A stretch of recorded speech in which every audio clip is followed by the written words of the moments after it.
Yeah, we don't want to do anything to scare your children. That's the last thing we want to do. We don't want to scare anyone. What is the location? Walk away from there, okay? Hello and welcome back to my channel. Now, if you are a returning subscriber, I am truly grateful for every single one of you, and I love reading all your comments. Now, if you're new to my channel, welcome. I'm Lindsay, and this is a true crime channel that every single week we bring you a different episode. Today's episode we are covering is about a child murder who was abducted just outside her home. So listener discretion is always advised on these cases. And if you can't listen to child murders, then I highly suggest you check out another one of my episodes. So listener discretion is advised. This is the case of April Jones. April Jones was born premature, but came into this world fighting. After April suffered from a fit one day, it was discovered that she had cerebral palsy down the left-hand side of her body, starting from her hip to her ankle. This caused April to be in severe pain with her legs, and she struggled daily. Jasmine and Harley, April's brother and sister, recalls carrying her up and down the stairs with a cheeky smile on her face. April was described as loving, fun, happy, and mischievous. She was the type of child that would try her luck, but at the same time come on over and give you a big hug. Coral and Paul Jones, April's parents, bought April a bike when she was 3.5. This helped her get about without struggle. April loved her bike. In fact, wherever April was, her bike was. This took the pressure off April's legs when she walked and just worked out perfectly. The 1st of October 2012, the day April went missing. After April finished school, her family went to the local swimming centre. Now, this was a weekly swimming lesson for April. Jasmine used to get her ready for a swimming lesson, and then when April used to get out of the pool, Jasmine got her ready then to come home. Coral phoned her husband Paul and said that they were then on their way home and could he rustle up some food for them to eat. Jasmine was then going off to see her mates. When they got home, Paul, April's dad, had made spaghetti on toast. Paul said that he was so happy with April that she had ate the whole lot what he gave her, as she had such a tiny appetite. This never really happened, so he was over the moon with April. Coral and Paul agreed that April and her friend could play outside for an extra 15 minutes after they had some food, as she had a great school report and they were really proud of her, so they gave her an extra 15 minutes on her bike. April and her friend jumped on their bikes and began to play. They were having so much fun. It was coming up to around 7:30 and Coral asked her son, Harley, to go get his sister. He went outside and April had gone. He came running in screaming, "April's gone, April's gone. They have taken her. She got into a van." Harley was understandably distressed. Coral's heart stopped. Coral called the police and she told them that her daughter had been kidnapped, but she couldn't carry on with the call, so she passed it to her friend. All Coral wanted to do was go find her daughter. The police arrived at the scene. Coral called her other daughter, Jasmine, and said, "Come straight home as April is missing." Jasmine ran home as fast as she could. By 8 p.m, a massive search was underway. In fact, it was the biggest missing person search that was underway in police history. April's disappearance was posted all over social media, which led to a massive response from people wanting to help from all over, even as far away as Manchester. April's parents weren't allowed to join in the search, as no one knew what they would actually find. It was well underway around 8 p.m. The locals and police officers searched far and wide. The police officers had brought in dog handlers to help search for April. It was now dark, cold and rainy, and the police officers wanted the community to give up for the night and go home and rest. But no one did. No one wanted to give up on little April. They were determined to find her. The police were now talking to any witnesses they thought would be of help. April's 7-year-old friend told the police officer. April got into a van. She was happy and relaxed and got in without struggle. April's little friend said that April got into the car on the wrong side. Now, this was a bit confusing for everyone, but they later realised that she meant a left-hand drive car. Now, this was pretty rare for anyone to have a left-hand side car because most people didn't drive that. One person came to mind, Mark Bridger. His car was a left-hand side drive. Paul remembered the feeling that overcome him, knowing that his 5-year-old daughter April wasn't going to come home again. Paul said on the 1st of October 2012 at 10:33, the worst feeling rushed over him that no parent should ever experience, and he'll never forget it. The police was gathering information on Mark Bridger. They wanted to know who this man was. The police received a phone call saying that Mark Bridger was seen in the area the same time April was abducted. He is now a person of interest. News spread about April Jones' disappearance, and it caught the attention of the then Prime Minister, David Cameron. Now, the Prime Minister, David Cameron, issued an appeal for help saying, clearly having this happen to you and the fact that she suffered from cerebral palsy, something that he knew a little bit about from his own children, only made things worse. His appeal would be to anyone that knows anything or saw anything or heard anything or had any idea to come forward and to talk to the police. Like I said, the police were collecting all the information they could on Mark Bridger. It's believed that he owned a Land Rover, and that was a left-hand drive. He did know April, as he was a father himself and had 6 kids by 4 different women, and some of his children actually attended the same school as April. Bridger had split up from his girlfriend the day before April went missing. With Mark Bridges being the person of interest, a helicopter saw him walking his dog, and his reaction or lack of reaction caught their attention. As a normal person walking down the road, if a helicopter is flying above them, they would naturally just look up, even if it's for a split second. But his reaction was to focus on his dog, and this made him look suspicious.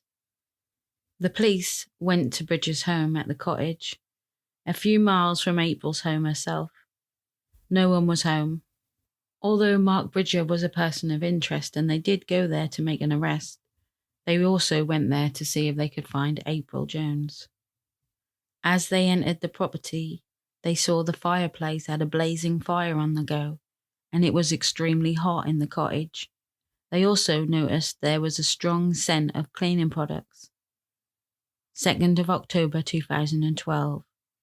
Bridger was found walking his dog down the road, and an arrest was made. The police brought Mark to the police station, and he unexpectedly confessed to the disappearance of April Jones. But Bridges' version was different. He said that he ran April over by mistake. It was an accident, he panicked, he put her in the car, and he drove off, all in a state of shock. Now, the police made the decision to break the news to April's parents.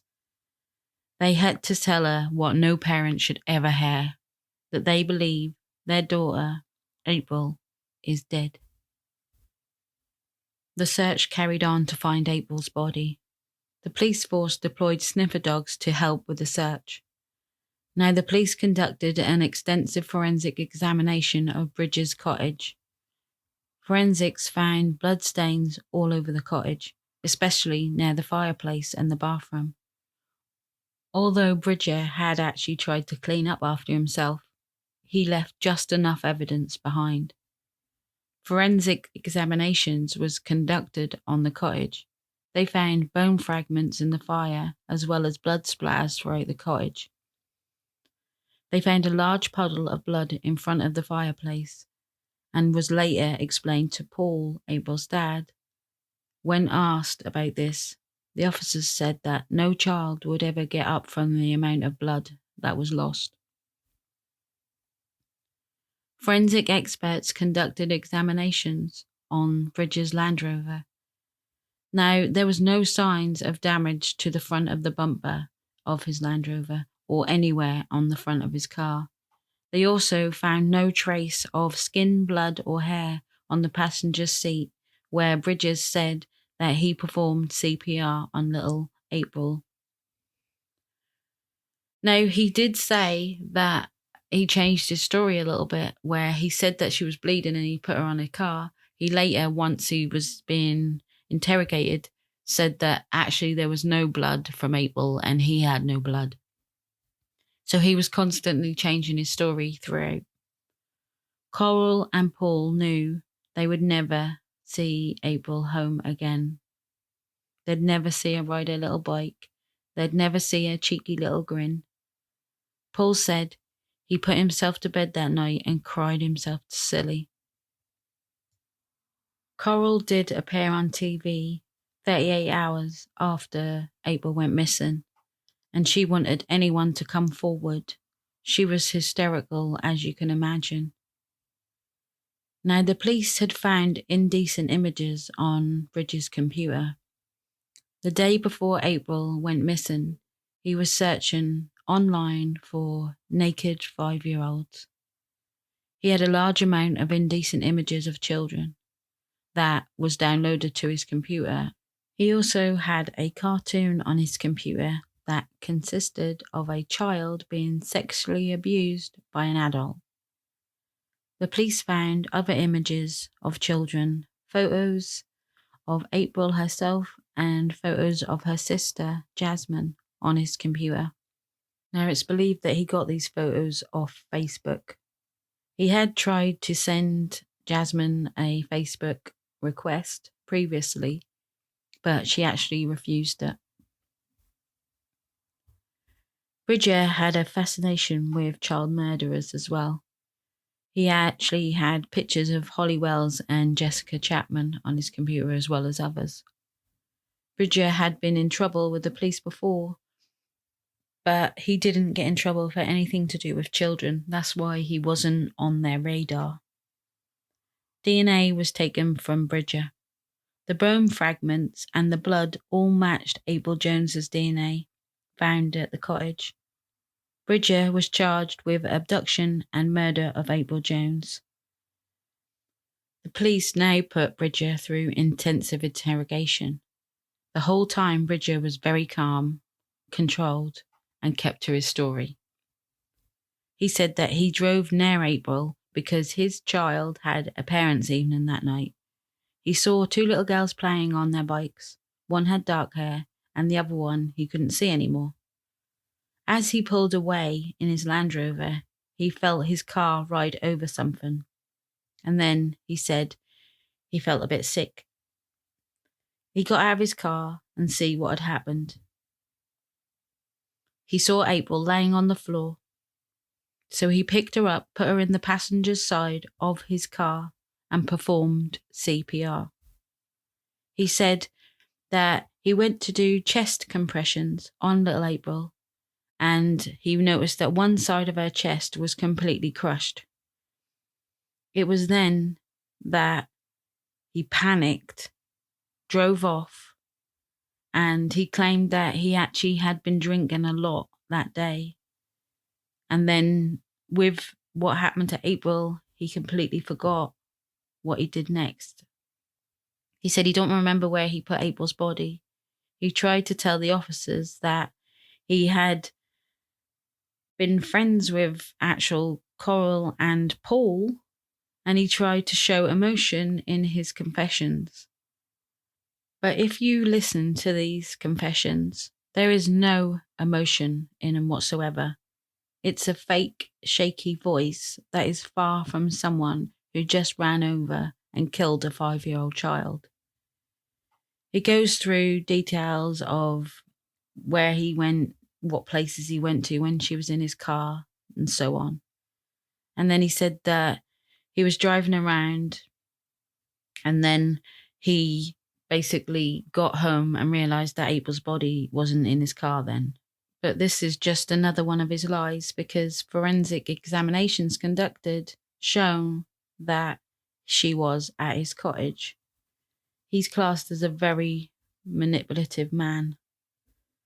The police officers who had interviewed Bridger didn't believe his story one bit. He was said to have been completely calm, and then once he was challenged on child images or anything to do with being a paedophile, that would get his back up and he didn't like it.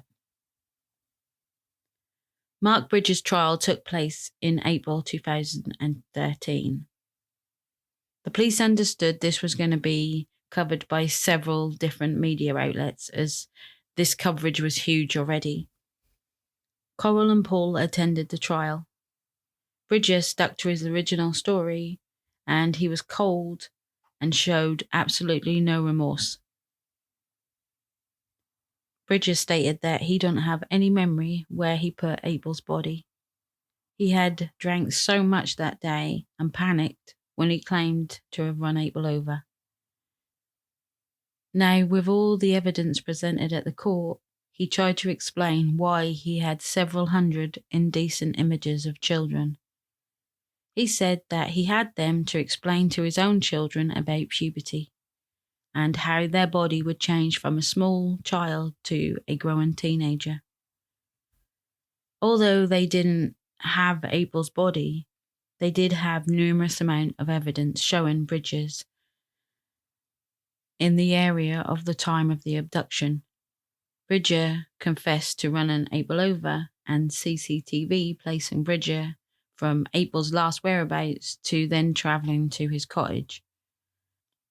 Then, at the cottage, with the DNA taken and the forensics finding bone fragments from April in the fireplace, as well as a large amount of April's blood in front of the fire as well as throughout the cottage, the police believed Bridger had disposed of the rest of April Jones's body parts all over the countryside. Also, behind his cottage, there was a fast-flowing river. On the 30th of May 2013, Mark Bridges was found guilty of abduction and murdering April Jones, as well as disposing and concealing or destroying her body.